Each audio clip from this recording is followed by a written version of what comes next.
All right, good morning. I'm Thomas Buchanan. I'm on a water fast. What is it?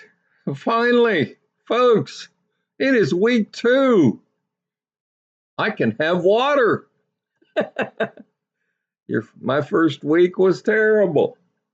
I want you to know today was not a surprise. As you can tell, I sound probably like Kermit the Frog. This is not due to a dry mouth because of the water fast. And I'll get into that in a moment. This is week 2, day 1 of my water fast. My goal is to get between 190.0 and 199.9. I want to be in the 190s. That's my goal. And when I reach that, I'll flip to maintenance. But right now, I'm not doing too good.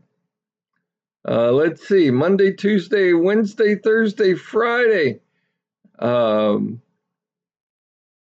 just hit this morning, as of Monday, I just woke up at 207.4. That's completely unacceptable, folks. Now, the good news is I know why. I'm sick as a mule. Okay. I mean, if you've watched my 700 videos at all, you know that every time I get sick, what do? I gain between 5 and 7 pounds. Okay. Some weeks you wake up and you literally can't win. So I'm sweaty. Uh, I haven't taken my temperature yet. Probably running a fever. Um, just sore throat, raspy throat. Um, it's part of life. You've got to deal with life. I don't care if you're on maintenance or if you're on a water fast. I mean, we've got the RSA virus going around. COVID is still going around. We've got the flu bug going around. We've got a new COVID going around now, and there's a fifth one that I can't think of at the moment that's starting to go. Oh, the norovirus is going. So sooner or later, you're going to catch one of these bugs.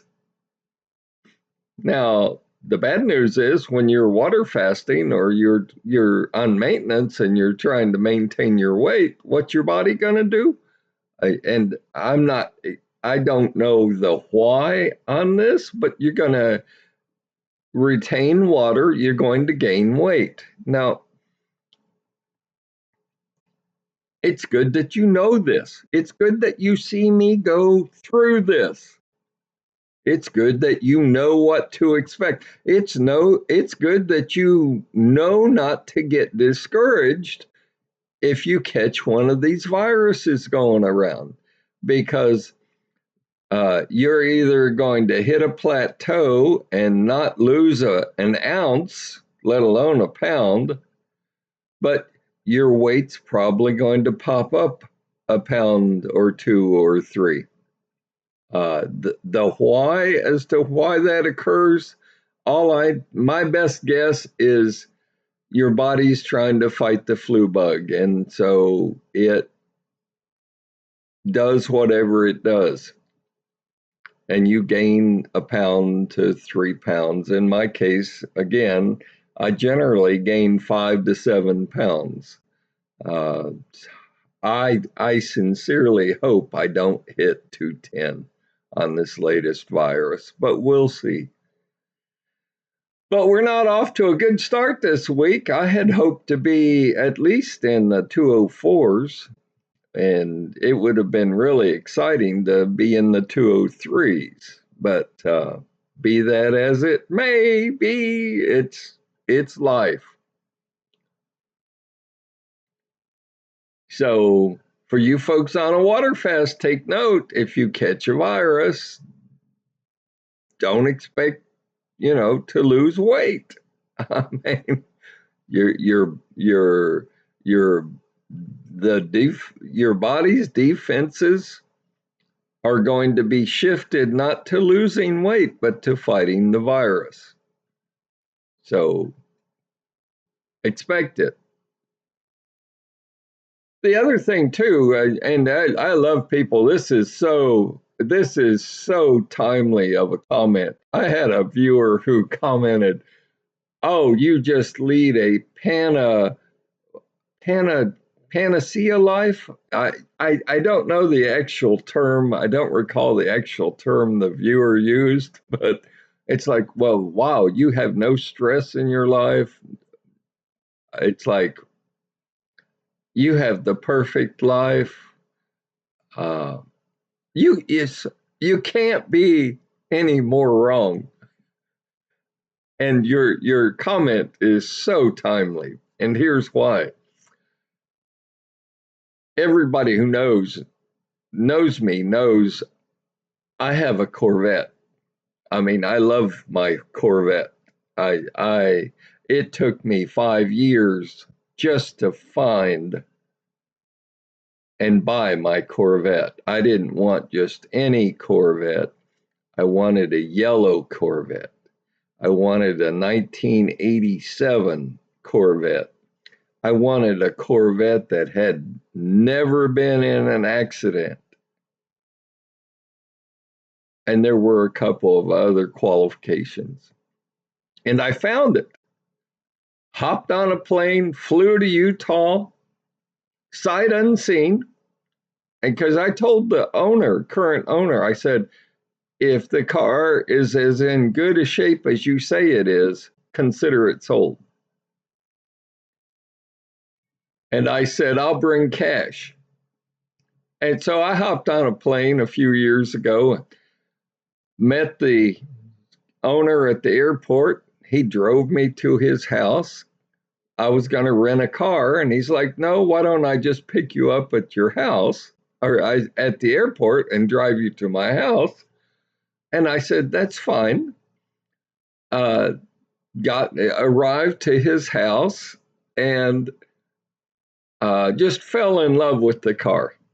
I mean, the car had no body damage. The air conditioner would freeze your butt off. The heater you could cook an egg in that car. The heater was so good. Uh, you know, the only downside to the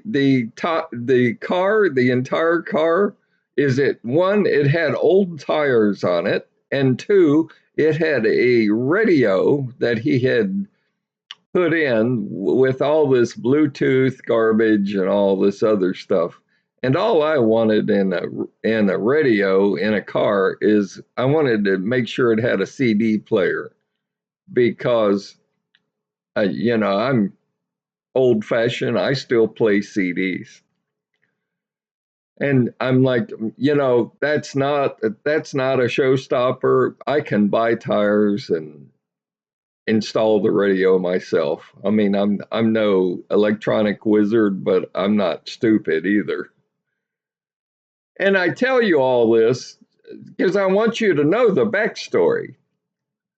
And for those of you who sit there and, oh, what a poo-pah life, he drives a Corvette, he has no stress in his life. Got up January the 3rd and I hopped in my car. I had just done some work on it and was driving it around a little bit and was headed home. And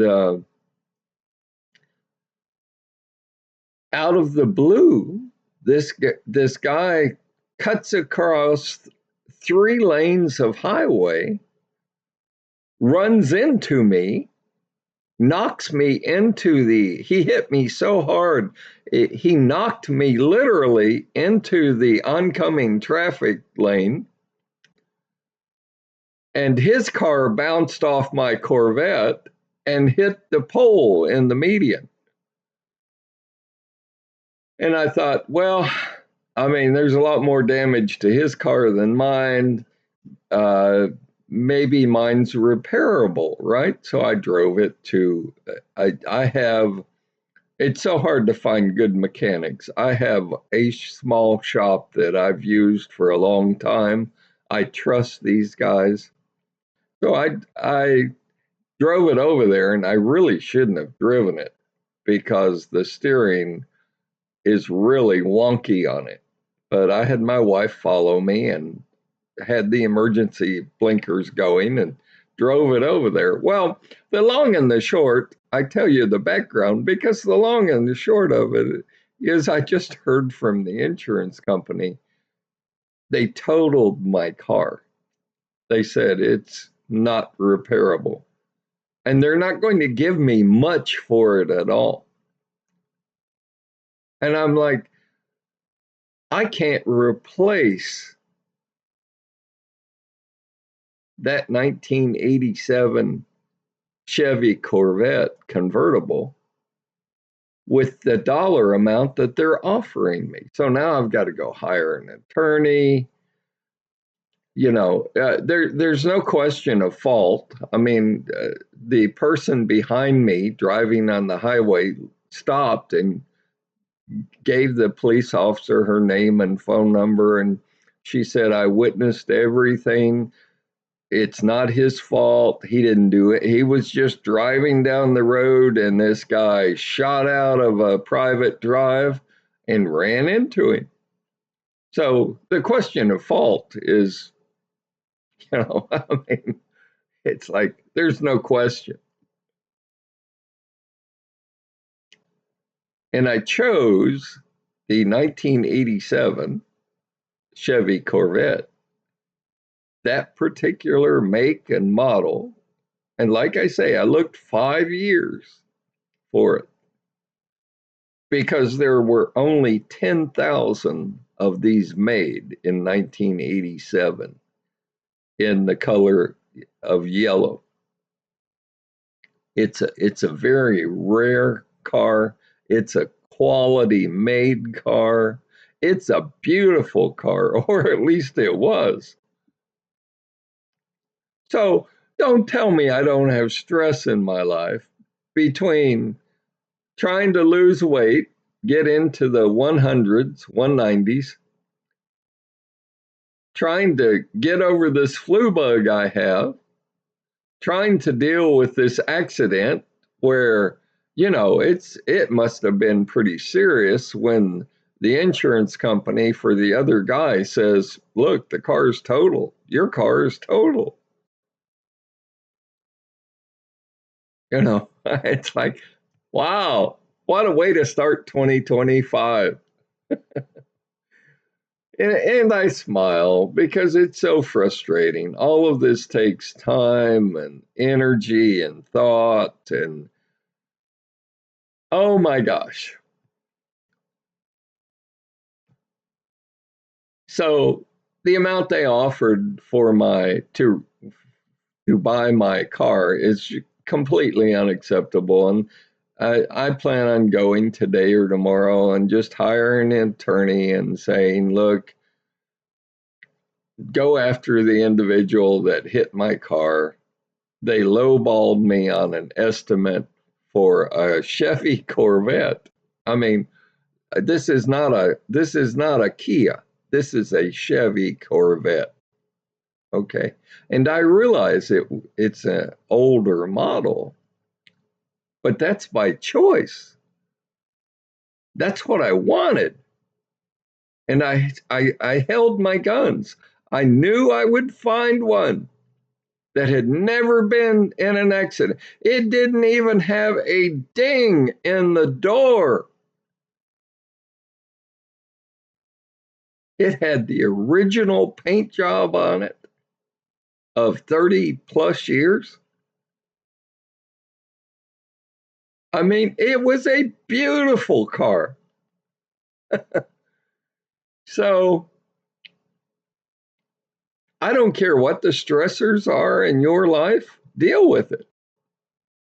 Same with me. I've got to deal with it. And you don't deal with it by shoving food in your mouth. You don't deal with it by eating comfort food because you're stressed. You look at the problem, you evaluate the problem, you come up with possible solutions, and then you implement those solutions to solve the problem. I mean, that's life. I don't care if you've got money issues, health issues, job issues, spouse issues, family issues. I don't care if you're an alcoholic, a drug user. Just sit down and evaluate the problem. I know you. I may not know you personally, but you've got common sense. Figure it out. And figuring it out does not mean shoving food in your mouth. You know, I didn't ask for this virus that I now have. Hopefully I'll be over it in 2 or 3 or 5 days or a week, or hopefully it's a 24-hour virus. I know I sound terrible. I'm plugged up, my nose is plugged up, my head hurts.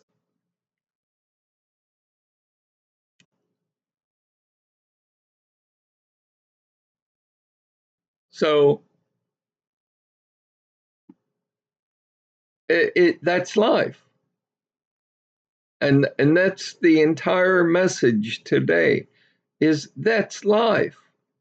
Life is nothing but a series of problems that you've got to solve. Life is nothing but a series of challenges that you have to take on. Now, between you and I, he hit me so hard that I had a sore neck, a very sore neck. He hit me so hard, I actually thought my shoulder hit the car door, but I always wear my seatbelt. And the only thing I can figure out is no, I didn't hit the door. My shoulder, when the impact happened, the seatbelt restrained me, and boy, my shoulder is tender. Now I could claim whiplash and go get some dummy doctors to testify on my behalf, and I could sue for $1 million. I was between you and I was raised in a different era.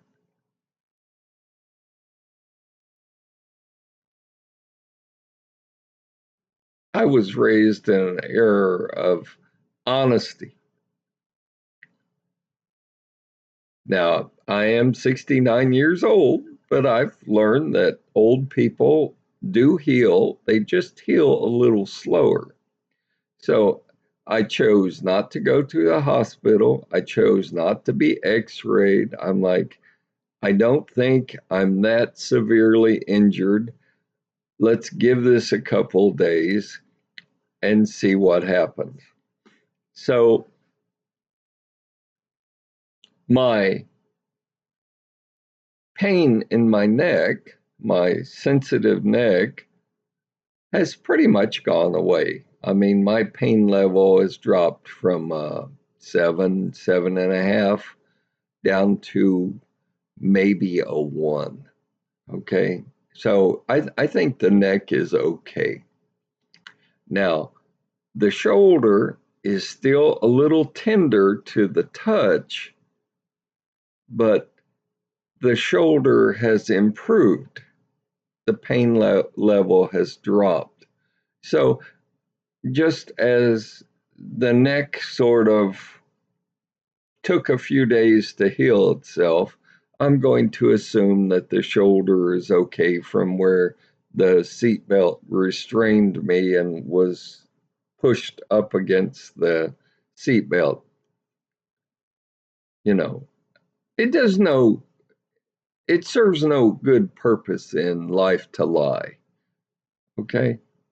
Uh, I count my blessings that the gentleman driving the other car and his passenger appeared to be fine. And I don't, I mean, there's no question he caused the accident, but I'm still glad they were okay, that they were not physically injured, or they appeared not to be. I'm so glad that when he ran into me, that the sore neck has pretty much gone away and resolved itself. The shoulder is still a little sensitive, but I fully expect to recover. I mean, again, I'm 69. I'm old. I heal slow. It may take another week. It may take another 2 weeks, but my pain level has dropped. The shoulder right now, I would say, has dropped to a 2 or a 3. So, um, I count my blessings that no one had to go in an ambulance to the emergency room, because it was a hard hit. It was a direct hit. Well, as I said, it was a hard enough hit to push me into oncoming traffic into the other lane.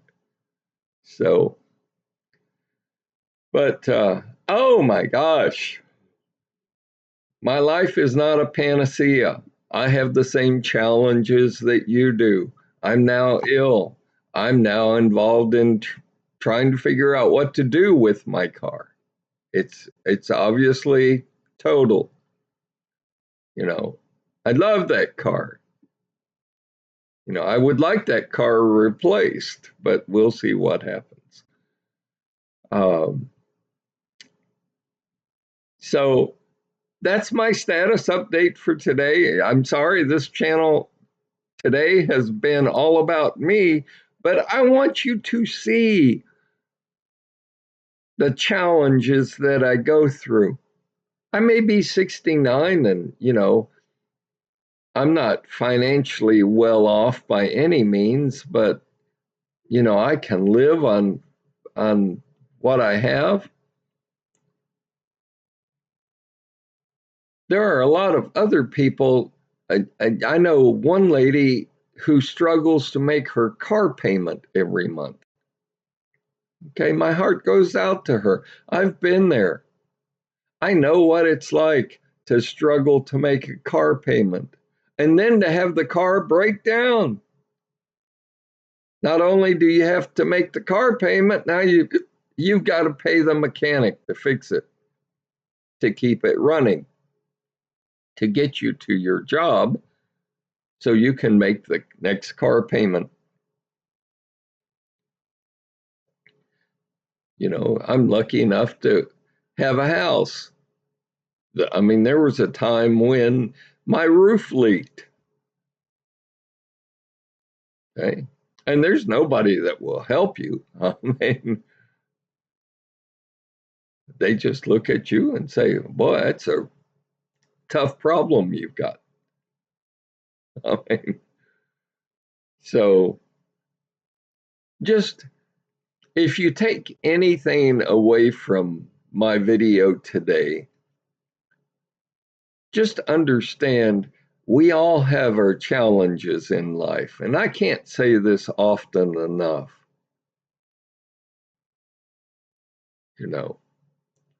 Today is the coronation of our king in America. They are inaugurating President Trump. I don't know if you voted for Trump or against Trump. Don't really care. This is not a political channel.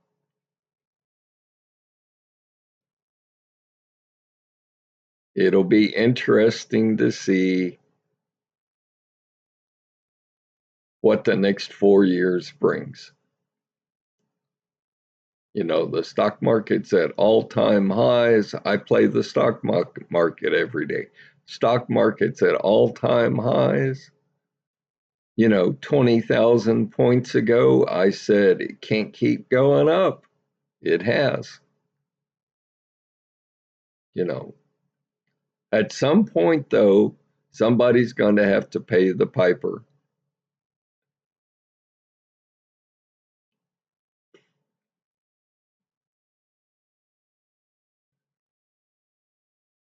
I mean, we've got to stop printing money. We've got to get the budget deficit under control.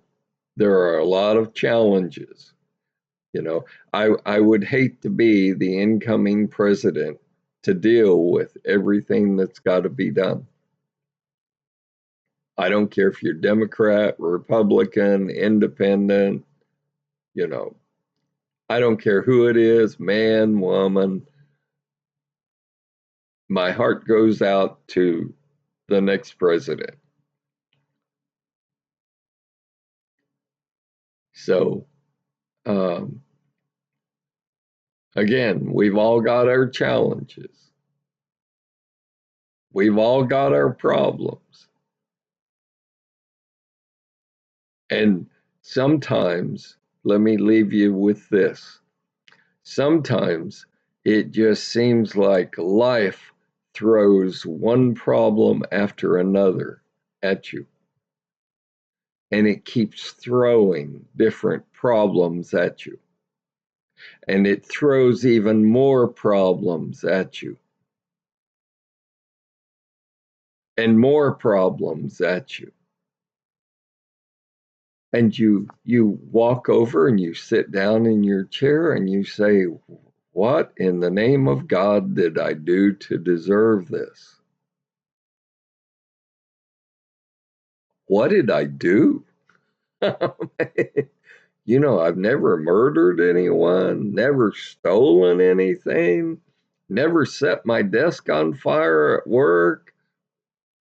I get along with my coworkers. What? Why is life beating up on me so bad?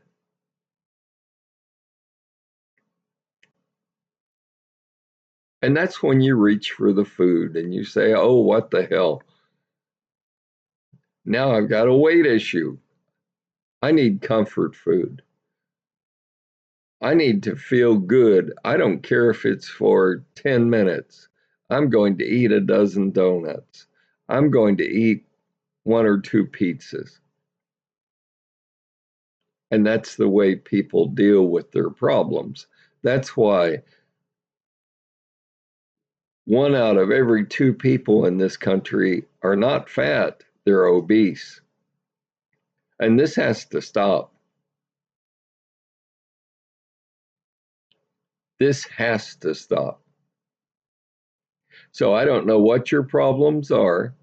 You now know what my latest problems are. But watch me work through them. Watch me address those issues. And hopefully, my channel will inspire you to start addressing your issues without consuming food. Food is not the answer to your problem. Let me say that again. Eating food is not the answer to your problem.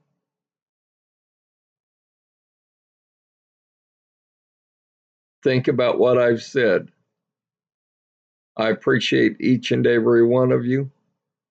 I had one more person this week tell me they're going to start their water fast today. I'm pretty excited about that. Good luck to you. It's not easy. The first 7 to 10 days are the hardest. And sorry for the runny nose, but you'll get through it. Hang in there, don't cheat, and make sure you log your weight.